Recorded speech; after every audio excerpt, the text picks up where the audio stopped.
Something very touching and beautiful about nature. Expert claims trees communicate and have feelings and look after each other like couples. Well, we already know that trees have feelings, that plants have feelings. We know that when we're very loving to them and talk to them and care for them, they respond by becoming more lively, more happy, more healthy. And years ago, decades ago, it was even found that they can feel a person's aura, a person's personality when a person enters a room by withering or sort of cringing, whereas they open up and feel happy when a person has a beautiful personality and atmosphere. Now, experts claim that trees communicate with each other, and they have feelings, and they look after each other like they're couples. This is on Out of Mind 2 and The Smoking Man, sourced from Awareness Act. The trees share food with their own species for the same reasons as human communities do. There are advantages to working together. On its own, a tree cannot establish a consistent local climate, and it's at the mercy of the wind and the weather. But together, many trees create an ecosystem that moderates extremes of heat and cold, stores a great deal of water, and generates a great deal of humidity. And in this protected environment, trees can live to be very old. Experts claim trees communicate and have feelings and look after each other like couples. This is what Gerald Sinclair writes. He says, we might see trees just about everywhere. Most people never stop to consider all the things that can be going on within them. Sure, they're alive, but just how similar to us are they?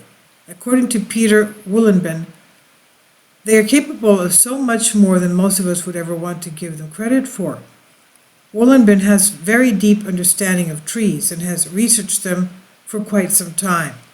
Throughout the years, he has studied the way they use water, how they move, and so much more. After publishing his book, The Hidden Life of Trees, What They Feel, How They Communicate, he really began making headlines, and with good reason. According to the Smithsonian Magazine, trees can build connections with one another that could be similar to that of couples who have been together for years on end. They go through struggles and are quite complex in a lot of different ways. He actually told Richard Grant from Smithsonian Magazine as follows on trees and their feelings and connections. Quote, they are very considerate in sharing sunlight, and their root systems are closely connected. In cases like this, referring to two specific trees that he showed to Grant, when one dies, the other usually dies soon afterwards, because they are dependent on each other. All the trees here, and in every forest that is not too damaged, are connected to each other through underground fungal networks. Trees share water and nutrients through these networks and also use them to communicate. They send distress signals about drought and disease, for example, or insect attacks, and other trees alter their behavior when they receive these messages. I don't think trees have a conscious life, but we don't know. We must at least talk about the rights of trees. We must manage our forests sustainably and respectfully and allow some trees to grow old with dignity and to die a natural death. Now, while all of that might sound a bit crazy, research does back it up. The fungal networks he was referring to are usually called mycorrhizal networks and are quite real. Basically, very fine roots join together with microscopic fungal filaments and form links that make up this network. Back in 2016, Wohlenben wrote an article for The Telegraph, and part of it goes as follows. But about 20 years ago, I began to organize survival training and log cabin tours for tourists. In conversations with many visitors, my view of the forest changed. Visitors were enchanted by crooked, gnarled trees I would previously have dismissed because of their low commercial value. I began to notice bizarre root shapes, peculiar growth patterns, and mossy cushions on the bark. Suddenly I was aware of countless wonders I could hardly explain even to myself. At the same time, RWTH Aachen University began conducting scientific research programs in the forests that I manage. During this research, many questions were answered, but many more emerged. I will never stop learning from trees, but even what I have learned so far under their leafy canopy exceeds anything I could ever have dreamt of.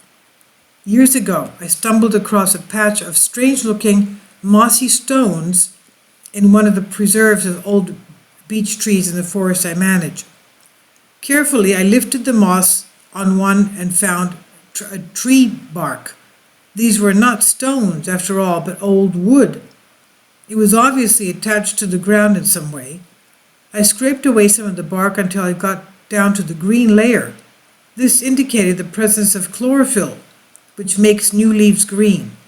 This piece of wood was still alive. I suddenly noticed that the remaining stones were arranged in a circle. I had stumbled on the gnarled remains of an enormous ancient tree stump. The interior had rotted long ago, a clear indication that the tree must have been felled at least 400 or 500 years earlier. But how could the remains have clung on to life for so long? It was clear that the surrounding beeches were pumping sugar to the trunk to keep it alive. Trees share food with their own species for the same reason as human communities do. There are advantages to working together, and on its own, a tree cannot establish a consistent local climate. It's at the mercy of the wind and weather. But together, many trees create an ecosystem that moderates extremes of heat and cold, stores a great deal of water, and generates a great deal of humidity. And in this protected environment, trees can live to a very old age. To get to this point, the community must remain intact. If every tree were looking out only for itself, then quite a few would never reach old age. Regular fatalities would result in many large gaps in the tree canopy, which would make it easier for storms to get inside the forest and uproot more trees. The heat of summer would reach the forest floor and dry it out. Every tree, therefore, is valuable to the community and worth keeping around for as long as possible. What do you think about all of this? I, for one, find it to be truly fascinating and hope that in the future we come to understand these amazing beings in better ways. While they do so much for us, we are failing them even if they are not quite as present as we would hope they could be. For more information on all this, please feel free to check out the video by Telegraph UK and Smithsonian Magazine, and I'll leave a link below for you for this on Out of Mind.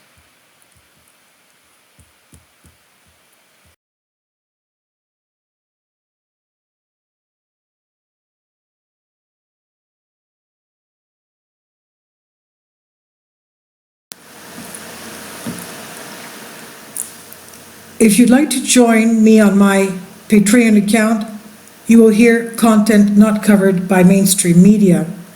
These riveting stories will be based on my research, and I will state my opinions and give my personal insight on diverse and controversial subjects and world events not covered by mainstream media, and not supported by YouTube guidelines.